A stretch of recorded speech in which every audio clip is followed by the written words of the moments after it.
Sa Tondo, Maynila, nahulikam ang rambulan ng dalawang grupo ng mga menor de edad na may dala pang mga armas. Madalas daw ang rambulan ng mga kabataan doon, kaya gusto ng mga opisyal ng barangay na ibalik ang curfew. Makibalita tayo kay Oscar Oida. Kuwang-kuwa sa cellphone video na magkasuguran ng dalawang grupo ng kabataan sa panulukan ng Herbosa Road 10 sa Tondo, Maynila. Nagliparan ng mga bote't bato. Yung iba, may bitbit pang pamalo. Karamihay na sa edad 12 hanggang 16 lang daw. Pero makikita sa video ang isang mama na tila nakikisawsaw pa sa gulo. Ang mga dumaraang sasakyan, wala nang nagawa, kundi bumusina.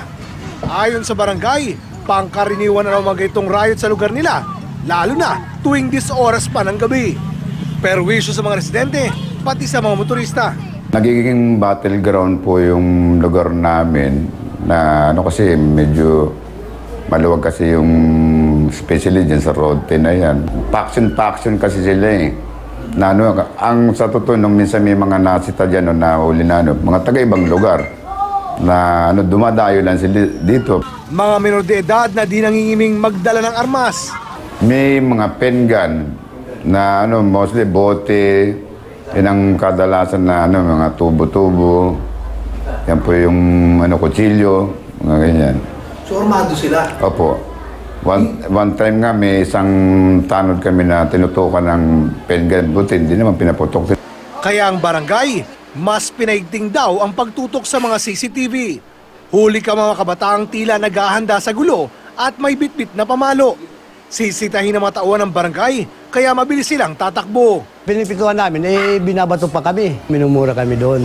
Kung barangay lang daw ang masusunod, gusto nilang ibalik ang curfew sa kanilang lugar. Itinimbre na rin daw nila sa pulisya ang sitwasyon at nangako naman daw ng agarang pagresponde sakaling sumiklab ulit ang rambol. We are intensifying police presence within the area, within problem areas, especially like yung insidente na to. Nakipag-coordinate kami sa barangay. Oscar Oida, GMA News.